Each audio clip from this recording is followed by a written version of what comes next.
Toon Bells.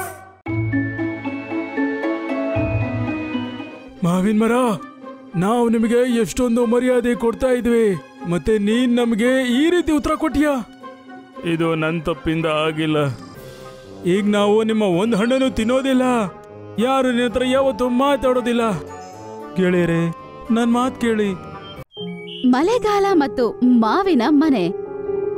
ಒಂದು ಕಾಡಲ್ಲಿ ಎಲ್ಲ ಜಂತುಗಳು ಮತ್ತು ಪಕ್ಷಿಗಳು ತುಂಬಾನೇ ಒಗ್ಗಟ್ಟಾಗಿ ಅವುಗಳು ಜೀವಿಸ್ತಿದ್ವು. ಆ ಕಾಡು ತುಂಬಾನೇ ಸುಂದರವಾಗಿತ್ತು. ಆ ಕಾಡಲ್ಲಿ ಒಂದು ಮಾವಿನ ಗಿಡ ಇತ್ತು. ಆ ಮಾವಿನ ಹಣ್ಣು ತುಂಬಾನೇ ರುಚಿಯಾಗಿರ್ತಿತ್ತು. ಅದರಿಂದ ಎಲ್ಲಾ ಜಂತುಗಳು ಆ ಮಾವಿನ ಹಣ್ಣನ್ನು ಸಂತೋಷವಾಗಿ ತಿಂತಿದ್ರು. ಅದರಿಂದಾನೇ ಈ ಮಾವಿನ ಗಿಡ ಕಾಡಲ್ಲಿ ತುಂಬಾನೇ ಫೇಮಸ್ ಆಗಿರತ್ತೆ. ಆದ್ರೆ ಗೋಲ್ಡಿ ಗಿಡುಗಗೆ ಮಾತ್ರ ಈ ಮರನ ನೋಡಿದ್ರೆ ತುಂಬಾನೇ ಹೊಟ್ಟೆ ಕಿಚ್ಚು. ಎಲ್ಲ ಮರ ನನ್ನ ಕಾಡಲ್ಲೇ ಇದೆ. ಮೊದಲು ಎಲ್ಲ ಪ್ರಾಣಿಗಳು ನನ್ನ ಕಾಡಿಗೆ ಬರ್ತಾ ಇದ್ರು, ಮತ್ತೆ ಪ್ರತಿಯೊಂದು ಹಣ್ಣಿಗೆ ಬದಲು ಏನಾದರೂ ನನಗೆ ಕೊಡ್ತಾ ಇದ್ರು. ಆದರೆ ಈ ಮರ ಎಲ್ರಿಗೂ ಫ್ರೀಯಾಗಿ ಮಾವಿನಕಾಯಿ ಕೊಡ್ತಾ ಇದೆ. ಇದರಿಂದ ನನ್ನ ದಂಧೆ ಮುಚ್ಚಿ ಹೋಗಿದೆ. ಒಂದಿನ ಸಾಯಂಕಾಲ ಒಂದು ಬಿರುಗಾಳಿ ಬರುತ್ತೆ. ಆಗ ಸೋನು ಪಾರಿವಾಳ ಆ ಕಡೆನೆ ಹಾರ್ಕೊಂಡು ಹೋಗ್ತಾ ಇರತ್ತೆ. ಬಿರುಗಾಳಿ ಬರೋದನ್ನ ನೋಡಿ ಆ ಮರದ ಕೆಳಗಡೆನೆ ಕುತ್ಕೊಂಡ್ಬಿಡತ್ತೆ. ಅಲ್ಲೇ ಗೋಲ್ಡಿ ಗಿಡುಗ ಕೂಡ ಬಚ್ಚಿಟ್ಕೊಂಡು ನೋಡ್ತಾ ಇರತ್ತೆ. ಈಗ ಬರುತ್ತೆ ಮಜಾ. ಅದೊಂದು ಕಲ್ಲನ್ನು ಎತ್ಕೊಂಡೋಗಿ ಮರದ ರೆಂಬೆಯ ಮೇಲೆ ಹಾಕತ್ತೆ. ಅದರಿಂದ ಮರದ ರೆಂಬೆ ಒಡೆದೋಗತ್ತೆ ಮತ್ತೆ ಸೋನು ಮೇಲೆನೆ ಹೋಗಿ ಬಿದ್ಬಿಡತ್ತೆ. ಅಲ್ಲೇ ತಕ್ಷಣ ಆ ಸೋನು ಪಾರಿವಾಳ ಸತ್ತೋಗ್ಬಿಡತ್ತೆ. ಬಿರುಗಾಳಿ ಶಾಂತಿಯಾದ ನಂತರ ಪಕ್ಷಿಗಳು ಮತ್ತೆ ಜಂತುಗಳು ಅಲ್ಲಿಗೆ ಬರ್ತವೆ. ಮಾವಿನ ಮರ, ನಾವು ನಿಮಗೆ ಎಷ್ಟೊಂದು ಮರ್ಯಾದೆ ಕೊಡ್ತಾ ಇದ್ವಿ, ಮತ್ತೆ ನೀನ್ ನಮಗೆ ಈ ರೀತಿ ಉತ್ತರ ಕೊಟ್ಟಿಯಾ?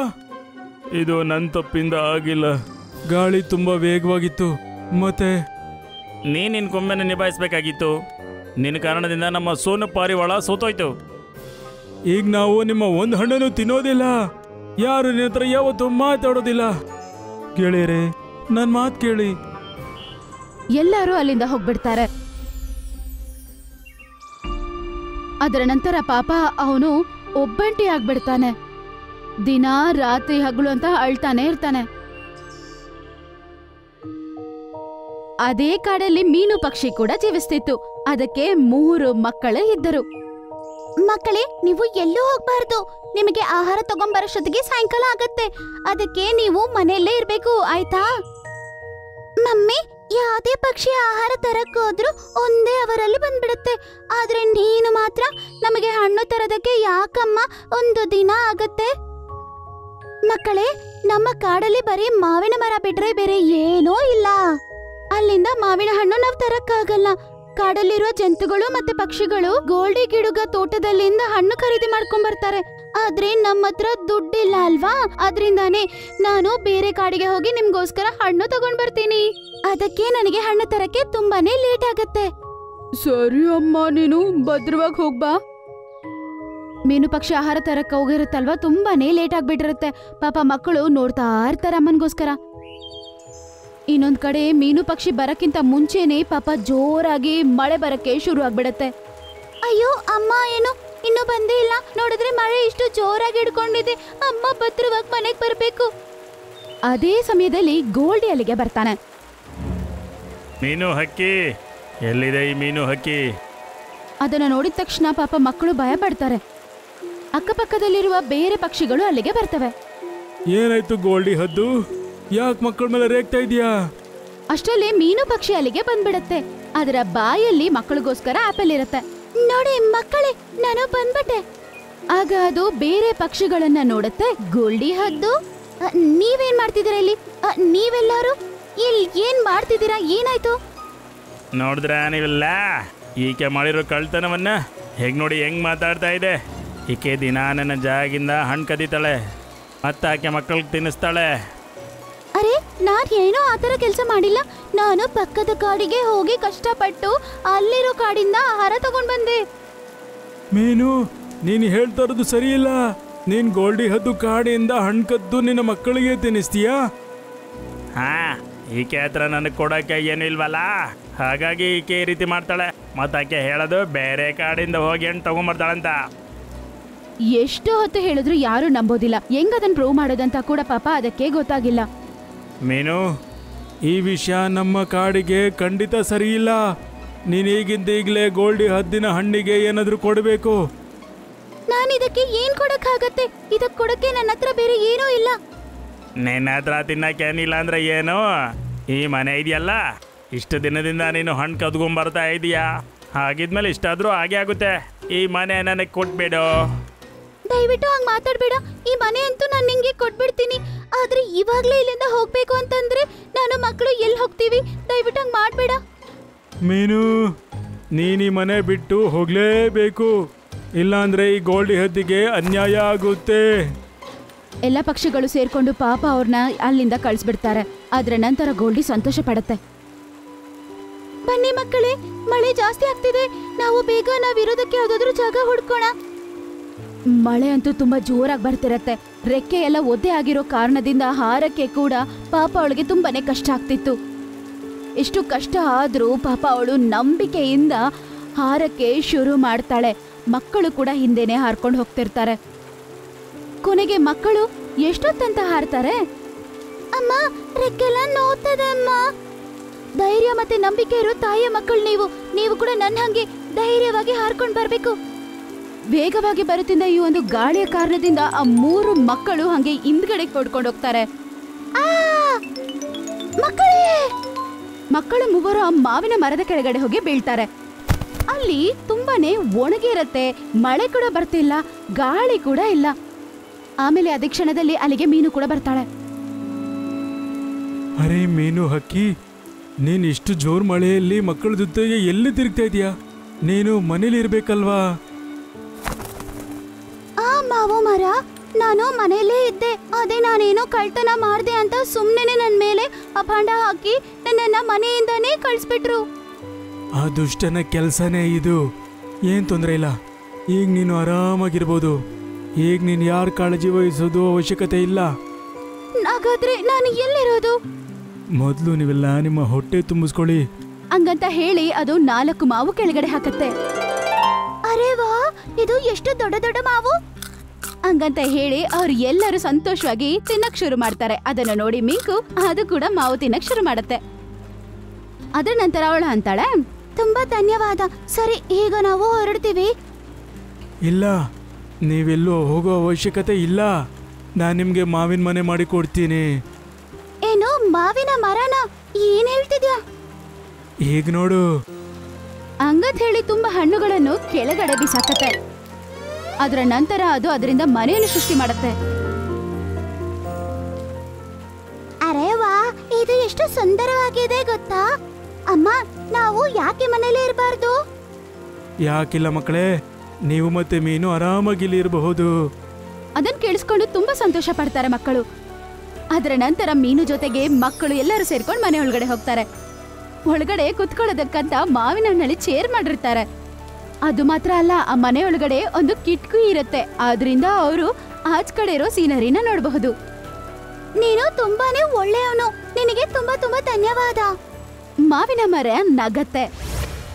ಅದರ ನಂತರ ಅದೇ ಸಮಯದಲ್ಲಿ ಕಾಡಲ್ಲಿ ತುಂಬಾ ಮಳೆ ಜಾಸ್ತಿ ಆಗತ್ತೆ. ಮಳೆ ಕಾರಣದಿಂದ ಅವರವರ ಮನೆಗಳು ಎಲ್ಲಾನು ಓಡ್ಕೊಂಡು ಹೋಗ್ಬಿಡುತ್ತೆ. ಮತ್ತೆ ಎಲ್ಲರೂ ತುಂಬಾನೇ ಕಷ್ಟ ಪಡ್ತಿರ್ತಾರೆ. ಅರೆ ಅಲ್ಲಿ ನೋಡಿ, ಮಾವಿನ ಮರದ ಅಕ್ಕಪಕ್ಕ ಸ್ವಲ್ಪನೂ ನೀರು ನಿಂತ್ಕೊಂಡಿಲ್ಲ. ನಡೀರಿ, ಎಲ್ರು ಅಲ್ಲಿಗೆ ಹೋಗೋಣ. ಪಕ್ಷಿಗಳು ಎಲ್ಲಾನು ಮಾವಿನ ಮರದ ಹತ್ರ ಬಂದ್ಬಿಡ್ತವೆ. ನಿಮ್ಮೆಲ್ಲರನ್ನು ಇಷ್ಟು ದಿನ ಆದ್ಮೇಲೆ ನೋಡ್ತಾ ಇದ್ದೀನಿ. ನಿಮ್ಮನ್ನು ಭೇಟಿಯಾಗಿ ಚೆನ್ನಾಗಿ ಅನಿಸ್ತು. ನಾವು ನಿಮ್ಮ ಹತ್ರ ಯಾವತ್ತೂ ಬರ್ತಾ ಇರಲಿಲ್ಲ. ಆದರೆ ಮಳೆಯಲ್ಲಿ ನಮ್ಮ ಮನೆ ಬಿದ್ದೋಯ್ತು. ಆದರೆ ಗೊತ್ತಿಲ್ಲ ಎಂಥ ವಿಪರ್ಯಾಸ ಅಂದರೆ ನಿನ್ನ ಅಕ್ಕಪಕ್ಕ ಸ್ವಲ್ಪನೂ ಮಳೆ ನೀರೇ ನಿಂತ್ಕೊಳ್ತಾ ಇಲ್ವಲ್ಲ. ಆಗ ಅವ್ರ ಎಲ್ಲರ ದೃಷ್ಟಿ ಮಾವಿನ ಮನೆಯ ಮೇಲೆ ಬೀಳುತ್ತೆ. ಅದರ ಕಿಟಕಿಯಲ್ಲಿ ಮೀನು ಕುತ್ಕೊಂಡು ನೋಡ್ತಿರ್ತಾಳೆ. ಅರೆ, ಈ ಮೀನು ಹಕ್ಕಿಗೆ ಮನೆ ಎಲ್ಲಿಂದ ಬಂತು? ಇದು ಮಾವಿನ ಮನೆ. ನಾನು ನಿಮಗೂ ಈ ರೀತಿ ಮನೆ ಮಾಡಿ ಕೊಡ್ತೀನಿ ಸ್ನೇಹಿತರೆ. ಆದರೆ ಇದಕ್ಕೂ ಮುಂಚೆ ನಾನು ನಿಮಗೆ ಹೇಳೋಕೆ ಬಯಸ್ತೀನಿ, ಈ ಸೋನಿ ಪರಿವಾಳನ ನಾನು ಸಾಯಿಸಲಿಲ್ಲ. ಗೋಲ್ಡಿ ಹದ್ದು ನನ್ನ ಒಂದು ಕೊಂಬೆನ ಮುರಿದು ಬಿಡ್ತು. ಅದು ಸೋನಿ ಪರಿವಾಳ ಮೇಲೆ ಬಿದ್ದುಬಿಡ್ತು. ಮತ್ತು ಆಮೇಲೆ ಅದು ಹೊಡೋಯ್ತು.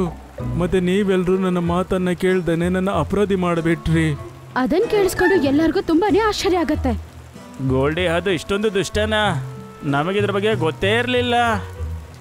ನೀವೆಲ್ಲರೂ ನೆಂದಿದ್ದೀರಾ, ವಾತಾವರಣ ತುಂಬ ತಣ್ಣಗಿದೆ. ನಾನು ನಿಮ್ಮೆಲ್ರಿಗೋಸ್ಕರ ಎಂಥ ಮನೆ ಮಾಡಿ ಕೊಡ್ತೀನಿ ಅಂದರೆ ನೀವು ಅದರಲ್ಲಿ ಆರಾಮಾಗಿರಬಹುದು. ಹಂಗಂತ ಹೇಳಿ ಮಾವಿನ ಮರ ತುಂಬಾ ಮಾವಿನ ಹಣ್ಣುಗಳನ್ನು ಕೆಳಗಡೆ ಹಾಕತ್ತೆ. ಅದರ ಮೂಲಕ ಅದು 4 ಮಾವಿನ ಮನೆಗಳನ್ನು ತಯಾರು ಮಾಡತ್ತೆ. ಅರೆ ವಾ, ಈ ಮನೆ ಎಷ್ಟು ಸುಂದರವಾಗಿದೆ. ಆದ್ರೆ ಈ ಮನೆ ಅದೃಷ್ಟದೇ ಹೆಂಗ್ ತಯಾರಾಗ್ಬಿಡ್ತು? ಯಾವಾಗ ನೀವು ನನ್ನ ಹತ್ರ ಬರ್ತೀರಲ್ಲ ಮತ್ತು ನನ್ನ ಹಣ್ಣನ್ನು ತಿನ್ನೋಕೆ ಬಿಟ್ಬಿಟ್ರಲ್ಲ, ಆಗ ನಾನು ದಿನ ರಾತ್ರಿ ಆಳ್ತಾ ಇದ್ದೆ. ಆಗ ನನ್ನ ಹತ್ರ ಒಂದು ದೇವತೆ ಬಂದಿತ್ತು. ಆಗ ಆಕೆ ನನ್ನ ಮಾವಿನ ಹಣ್ಣು ತಿಂದು ನನಗೆ ವರ ಕೊಡ್ತು. ಯಾವುದೇ ಕಾಲ ಬಂದರೂ ಸಹ ಅದು ನನಗೆ ಯಾವುದೇ ರೀತಿಯಲ್ಲಿ ತೊಂದರೆ ಕೊಡೋದಿಲ್ಲ ಅಂತ. ಮತ್ತು ನನಗೆ ಯಾವಾಗ ಬೇಕು ನನ್ನ ಮಾವಿನ ಹಣ್ಣುಗಳನ್ನು ಕಷ್ಟದಲ್ಲಿರೋ ಪ್ರತಿಯೊಬ್ಬ ಕಾಡುವಾಸಿಗಳಿಗೆ ಕೊಡಬೇಕು ಅಂತ. ನೀನು ನಮ್ಮನ್ನು ಕ್ಷಮಿಸ್ಬಿಡು ಪ್ರೀತಿ ಮರ, ನಮ್ಮಿಂದ ತುಂಬ ದೊಡ್ಡ ತಪ್ಪಾಯಿತು. ಮತ್ತು ಇಷ್ಟು ಸುಂದರ ಮನೆಗೆ ಧನ್ಯವಾದ. ಅದನ್ನ ಕೇಳಿಸ್ಕೊಂಡು ಮರ ಸಂತೋಷ ಪಡುತ್ತೆ. ಎಲ್ಲ ಪಕ್ಷಿಗಳು ತುಂಬಾ ಸಂತೋಷವಾಗಿ ಅವರವರ ಮನೆಗಳೊಳಗಡೆ ಹೋಗ್ತಾರೆ. ವಾವ್, ಎಲ್ಲರಿಗೂ ಮನೆ ತುಂಬಾನೇ ಇಷ್ಟ ಆಗತ್ತೆ.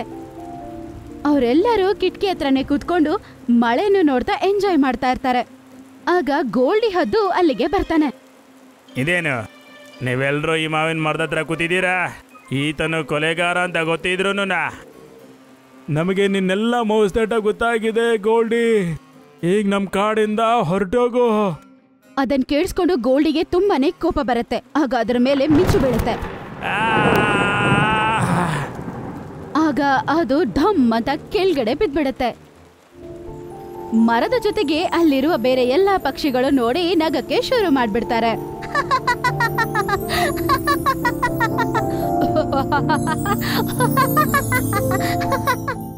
ಈ ಕತೆ ಬಾಲಿ ಕಾಡನ್ನು ಸೇರಿದ್ದು. ಅಲ್ಲಿ ವಿವಿಧ ತರಹದ ಸುಂದರವಾದ ಪಕ್ಷಿಗಳು ವಾಸ ಮಾಡ್ತಿತ್ತು. ಅಲ್ಲಿ ಚಟೋರಿ ಗುಬ್ಬಚ್ಚಿ ಅನ್ನೋ ಒಂದ್ ಪಕ್ಷಿ ವಾಸ ಮಾಡ್ತಿತ್ತು. ಚಟೋರಿ ಗುಬ್ಬಚ್ಚಿಗೆ ಮಾವಿನ ಹಣ್ಣಂದ್ರೆ ತುಂಬಾ ಇಷ್ಟ. ಬೋನಿ ಗುಬ್ಬಚ್ಚಿ, ನನ್ಗೆ ಮಾವಿನ ಹಣ್ಣು ತಿನ್ಬೇಕು ಅಂತ ತುಂಬಾ ಆಸೆ ಆಗ್ತಿದೆ. ಇಲ್ಲಿರೋ ಎಲ್ಲಾ ಕಾಡಲ್ಲೂ ಮಾವಿನ ಹಣ್ಣು ಖಾಲಿ ಆಗಿದೆ. ಬಾ, ನಾವ್ ಹೋಗಿ ಯಾವ್ದಾದ್ರೂ ದೂರ ಕಾಡಲ್ಲಿ ನೋಡೋಣ. ಅಲ್ಲಿ ಮಾವಿನ ಹಣ್ಣು ಇರ್ಬೋದಲ್ವಾ? ಅರೆ ಚಟೋರಿ, ನೀನು 10 ಮಾವಿನ ಹಣ್ಣು ತಿಂದಿದ್ಯಾ. ಇನ್ನ ಎಷ್ಟ್ ತಿನ್ಬೇಕಂತಿದ್ಯಾ? ನಾನು ನಿನ್ ಜೊತೆ ಬರಕ್ಕಾಗಲ್ಲ. ನಮ್ಮಮ್ಮಗೆ ಏನಾದ್ರೂ ಇದ್ ಗೊತ್ತಾದ್ರೆ ಆಮೇಲೆ ಅವ್ರು ನನ್ನನ್ನ ಉಡ್ದೇ ಸಾಯಿಸ್ಬಿಡ್ತಾರೆ. ಅರೆ ಹಾಗೆಲ್ಲ ಏನೂ ಆಗಲ್ಲ, ನೀನು ನನ್ ಜೊತೆ ಬಾ. ನಾನ್ ಬಂದು ನಿಮ್ಮಮ್ಮ ಹತ್ರ ಮಾತಾಡ್ತೀನಿ. ರಾತ್ರಿ ಆಗಕ್ಕಿನ ಮುಂಚೆನೆ ನಾವು ಮನೆಗ್ ಬಂದ್ಬಿಡೋಣ. ಅಲ್ಲಿ ಹೋದ್ರೆ ನಾವು ತುಂಬಾ ಚೆನ್ನಾಗ್ ಆಟ ಆಡ್ಬೋದು. ಆಮೇಲೆ ನೀನು ನನ್ಗಿಷ್ಟ ಆಗಿರೋ ಹಣ್ಣನ್ನ ತಿನ್ನು. ಹೌದಾ? ಹಾಗಾದ್ರೆ ನನ್ಗಿಷ್ಟ ಆಗಿರೋ ಹಣ್ಣು ನನ್ಗಲ್ ಸಿಗತ್ತಾ? ಹೌದು ಹೌದು, ಖಂಡಿತ. ಆದ್ರೆ ಅದಕ್ಕೆ ನೀನ್ ನನ್ ಜೊತೆ ಮೊದ್ಲು ಬರ್ಬೇಕಲ್ವಾ? ಬೋನಿ ಗುಬ್ಬಚ್ಚಿಗೆ ಇದನ್ ಕೇಳಿ ಆಸೆ ಆಗಿ ಅದರ ಅಮ್ಮಗ್ ಹೇಳ್ದೆ ಚಟೋರಿ ಗುಬ್ಬಚ್ಚಿ ಜೊತೆ ಹೋಗತ್ತೆ. ಅವರಿಬ್ರು ಅವ್ರಿಗಿಷ್ಟ ಆಗಿರೋ ಹಣ್ಣನ್ನ ಹುಡುಕ್ತಾ ಹುಡುಕ್ತಾ ತುಂಬಾ ದೂರ ಹೋಗ್ಬಿಡ್ತಾರೆ. ಅವ್ರಿಗೆ ಯಾವಾಗ ರಾತ್ರಿ ಆಯ್ತು ಅಂತಾನೆ ಗೊತ್ತಿಲ್ಲ. ಅರೆ ಚಟೋರಿ, ಬೇಗ ಬಾ, ನೀನು ತುಂಬಾ ಲೇಟ್ ಮಾಡ್ಬಿಟ್ಟೆ. ಹೀಗ್ ಹೋದ್ರೆ ನಮ್ಮಮ್ಮ ಬೈತಾರೆ. ಅರೆ ನೀನೇನು ಚಿಂತೆ ಪಡ್ಬೇಡ, ನಾನ್ ನಿನ್ನ ಕಾಪಾಡ್ತೀನಿ. ನಾನೇ ಕರ್ಕೊಂಡು ಹೋಗಿದ್ದೆ ಅಂತ ನಾನು ಹೇಳ್ತೀನಿ. ಸರಿ ಬಾ, ಬೇಗ ಹೊರಡೋಣ. ನನ್ನನ್ನ ನನ್ ಮನೇಲಿ ಬಿಟ್ಬಿಡು. ಚಟೋರಿ ಗುಬ್ಬಚ್ಚಿ ಬೋನಿ ಗುಬ್ಬಚ್ಚಿನ ಅವರ ಮನೆಗೆ ಕರ್ಕೊಂಡು ಹೋಗತ್ತೆ.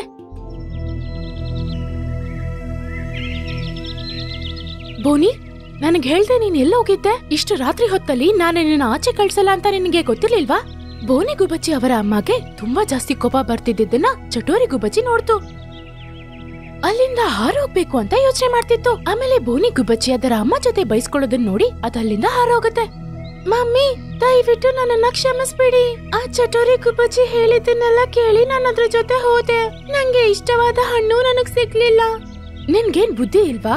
ಕಟೋರಿ ಗುಬ್ಬಚ್ಚಿಗೆ ಮಾವಿನ ಹಣ್ಣಂದ್ರೆ ಎಷ್ಟಿಷ್ಟ ಅಂತ ನಿಂಗ್ ಗೊತ್ತಿಲ್ವಾ? ಅದು ಮಾವಿನ ಹಣ್ಗೋಸ್ಕರ ನಿನ್ ಕರ್ಕೊಂಡ್ ಹೋಗಿತ್ತು.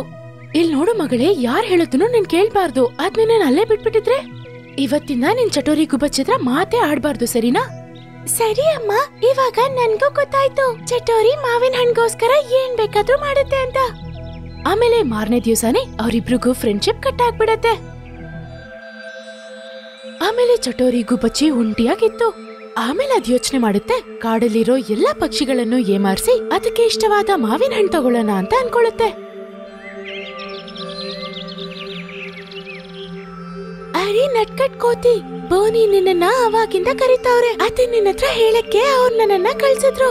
ಹೌದಾ, ಸರಿ, ನಾನಾಗಾದ್ರೆ ಹೋಗಿ ಬರ್ತೀನಿ. ಸ್ವಲ್ಪ ಹೊತ್ತು ನೀನ್ ಇಲ್ಲಿರ್ತೀಯಾ? ಇಲ್ಲಿ ಮಾವಿನ ಹಣ್ಣಿದೆ, ಇದನ್ ಯಾರಾದ್ರೂ ತಿನ್ಬಿಟ್ರೆ? ಹಾ, ಖಂಡಿತ. ಆಮೇಲೆ ಚಟೋರಿ ಗುಬ್ಬಚ್ಚಿ ನಟ್ಕಟ್ ಕೋತಿಯ ಮಾವಿನ ಹಣ್ಣನ್ನ ಕತ್ಕೊಂಡು ಹೋಗುತ್ತೆ. ಆಮೇಲೆ ಅಷ್ಟ್ರಲ್ಲಿ ನಟ್ಕಟ್ ಕೋತಿ ಬೋನಿ ಗುಬ್ಬಚ್ಚಿ ಹತ್ರ ಹೋಗುತ್ತೆ. ಬೋನಿ ಹಕ್ಕಿ, ನೀನ್ ನನ್ ಕರ್ತೀಯಾ? ಚಟೋರಿ ನಂಗೆ ಹೇಳಿದ್ಲು. ಇಲ್ಲ ನಟ್ಕಟ್ ಕೋತಿ, ನಾನ್ ನಿನ್ನ ಕರೀಲಿಲ್ವಲ್ಲ. ನೀನ್ ನಿನ್ ಮನೇನ ಹಾಕಿ ಬಿಟ್ಬಿಟ್ ಯಾಕೆ ಬರಕ್ ಹೋದೆ? ಅರೇ ಇಲ್ಲ, ಅಲ್ಲಿ ಚಟೋರಿ ಹಕ್ಕಿ ಇದ್ದಾಳೆ. ನಿಮ್ ಮನೇಲಿ ಮಾವಿನ ಹಣ್ಣು ಏನಾದ್ರೂ ಇತ್ತಾ? ಹಾ, ಇದೆ. ನಟ್ಕಟ್ ಕೋತಿ ಕಟೋರಿ ಗುಬ್ಬಚ್ಚಿ ನಿನ್ನ ಎಲ್ಲ ಮಾವಿನ ಹಣ್ಣನ್ನು ತಗೊಂಡು ಹೋಗಿರುತ್ತೆ. ಅದು ತುಂಬಾನೇ ಬುದ್ಧಿವಂತೆ. ಇವಾಗ ಅದು ಕದಿಯಕ್ಕೂ ಶುರು ಮಾಡಿದೆ. ಮಾವಿನ ಹಣ್ಣು ಮೇಲೆ ಅದಕ್ಕೆ ಇಷ್ಟು ದುರಾಸೆ ಬರುತ್ತೆ ಅಂತ ನನಗೆ ಗೊತ್ತಿರ್ಲಿಲ್ಲ. ಅವರಿಬ್ರು ಕೋತಿಯ ಮನೆಗೆ ಹೋಗಿ ನೋಡಿದಾಗ ಅಲ್ಲಿ ಮಾವಿನ ಹಣ್ಣೇ ಇರ್ಲಿಲ್ಲ. ಚಟೋರಿ ಗುಬ್ಬಚ್ಚಿ ಈ ತರ ಆ ಕಾಡಲ್ಲಿರೋ ಎಲ್ಲಾ ಪಶು ಪಕ್ಷಿಗಳನ್ನ ಏಮಾರಿಸಿ ಅವರ ಮಾವಿನ ಹಣ್ಣನ್ನ ಕದೀತಿತ್ತು. ಅವಾಗ ಕಾಡಲ್ಲಿರೋ ಎಲ್ಲಾ ಪಕ್ಷಿಗಳು ನ್ಯಾಯ ಕೇಳಕ್ಕೆ ಹೋಗ್ತಾರೆ. ನಿಮಗೆಲ್ಲ ನಂಬಿಕೆ ಇದೆಯಾ ಇದನ್ನೆಲ್ಲ ಚಟೋರಿ ಹಕ್ಕಿ ಮಾಡ್ತಿರೋದಂತ? ಹೌದು ಮಹಾರಾಜ, ನಾವು ಪೂರ್ತಿ ನಂಬಿಕೆಯಿಂದ ಹೇಳ್ತಿದೀವಿ. ನಟ್ಕಟ್ ಕೋತಿ ಮತ್ತೆ ಬೇರೆ ಪಕ್ಷಿಗಳನ್ನ ಏಮಾರಿಸಿ ಅವರ ಮಾವಿನ ಹಣ್ಣನ್ನ ಕತ್ಕೊಂಡು ಹೋಗಿದೆ. ಓ, ಹಾಗಾದ್ರೆ ಇದ್ರ ಬಗ್ಗೆ ಏನ್ ಮಾಡೋಣ? ಇದ್ರ ಬಗ್ಗೆ ನಂಗೆ ನಿಮ್ಮ ನಿರ್ಣಯನೂ ಗೊತ್ತಿರಬೇಕಾಗುತ್ತೆ. ಯಾಕಂದ್ರೆ ನಿಮಗೆಲ್ರಿಗೂ ಸಮಸ್ಯೆ ಆಗಿದೆ. ಮಹಾರಾಜ, ಅದನ್ನ ನಾವು ನಮ್ ಕಾಡಿಂದ ಆಚೆ ಕಳಿಸ್ಬಿಡ್ಬೇಕು. ಬೇಡ, ನಾವು ಹಾಗೆ ಮಾಡೋದು ಬೇಡ. ಇದವಳ ಮನೆ, ಯಾರಿಂದನೂ ಅವ್ರ ಮನೆ ಕಿತ್ಕೊಳ್ಳೋದು ಸರಿಯಲ್ಲ. ಒಂದು ಕೆಲಸ ಮಾಡೋಣ, ಅವಳ ಜೊತೆ ಇನ್ನು ಮುಂದೆ ಯಾರೂ ಸಂಬಂಧ ಇಟ್ಕೊಳ್ಳಲ್ಲ, ಯಾವುದಕ್ಕೂ ಅವಳನ್ನು ಕರೆಯೋದಿಲ್ಲ. ಇದರಿಂದ ಅವಳಿಗೆ ಪಾಠ ಸಿಗುತ್ತೆ. ಹೌದು ಮಹಾರಾಜ, ಇದೇ ಸರಿಯಾಗಿರುತ್ತೆ. ಎಲ್ಲ ಪಕ್ಷಿಗಳು ಅದನ್ನೇ ಮಾಡುತ್ತೆ. ಯಾರೋ ಅದ್ರ ಮಾತು ಆಡ್ತಿರ್ಲಿಲ್ಲ, ಯಾವ ಹಬ್ಬಕ್ಕೂ ಅದನ್ನ ಮನೆಗೂ ಕರಿತಾ ಇರ್ಲಿಲ್ಲ. ಆಮೇಲೆ ಅದಕ್ಕೆ ಇದೆಲ್ಲ ಅರ್ಥ ಆಗಿ ಅದು ತುಂಬಾ ಬೇಜಾರಾಗಿತ್ತು. ಇವಾಗ ನನ್ನ ಹತ್ರ ಯಾರು ಮಾತು ಆಡಲ್ಲ. ನಾನ್ ಮಾಡಿದ್ದು ತುಂಬಾ ದೊಡ್ಡ ತಪ್ಪು. ನಾನು ಗಿಣಿರಾಜ ಹತ್ರ ಹೋಗಿ ಕ್ಷಮೆ ಕೇಳ್ತೀನಿ. ಅವರೇ ಇದನ್ನೆಲ್ಲ ಸರಿ ಮಾಡಕ್ಕಾಗತ್ತೆ. ಚಟೋರಿ ಗುಬ್ಬಚ್ಚಿ ಗಿಣಿರಾಜ ಹತ್ರ ಹೋಗುತ್ತೆ. ಗಿಣಿರಾಜ, ದಯವಿಟ್ಟು ನೀವ್ ನನ್ನನ್ನ ಕ್ಷಮಿಸಿ. ನಾನ್ ಮಾಡಿದ ತಪ್ಪೇನು ಅಂತ ನನಗ ಅರ್ಥ ಆಗೋಯ್ತು. ಆ ಕಾಡಲ್ಲಿ ಯಾರು ನನ್ ಜೊತೆ ಮಾತಾಡ್ತಿಲ್ಲ. ಆಮೇಲೆ ಯಾವ ಹಬ್ಬಕ್ಕೂ ನನ್ನನ್ ಕರೀತಾನೂ ಇಲ್ಲ. ಇನ್ಮೇಲೆ ನಾನು ಯಾವತ್ತೂ ಕದಿಯಲ್ಲ. ಇನ್ನ ಮಾವಿನ ಹಣ್ಣು ತಿನ್ನೋದನ್ನೇ ಬಿಟ್ಬಿಡ್ತೀನಿ. ಇಲ್ಲ ಚಟೋರಿ, ನೀನು ಮಾವಿನ ಹಣ್ಣು ತಿನ್ನೋದ್ರಿಂದ ಯಾರಿಗೂ ಸಮಸ್ಯೆ ಇಲ್ಲ. ನಿನ್ನ ಕಳ್ಳತನದ ಬುದ್ಧಿಯಿಂದ ಎಲ್ರಿಗೂ ಸಮಸ್ಯೆ ಆಗಿದೆ. ನಿಂಗೆ ನಿನ್ ತಪ್ಪಿನ ಅರಿವಾಗಿದೆ. ಈಗ ಎಲ್ಲಾರ್ಗೂ ನಾನು ಹೇಳ್ತೀನಿ. ಆಮೇಲೆ ಗಿಣಿರಾಜ ಎಲ್ಲರನ್ನೂ ಕರೆದು ನಿಜ ಏನು ಅಂತ ಹೇಳ್ತಾರೆ. ಆಮೇಲೆ ಎಲ್ಲಾ ಪಕ್ಷಿಗಳು ಚಟೋರಿ ಗುಬ್ಬಚ್ಚಿಯನ್ನ ಕ್ಷಮಿಸ್ಬಿಡ್ತಾರೆ. ಆಮೇಲೆ ಎಲ್ಲರೂ ಒಟ್ಟಿಗೆ ಸೇರಿ ತುಂಬಾ ಖುಷಿಯಾಗಿ ಇದ್ರು.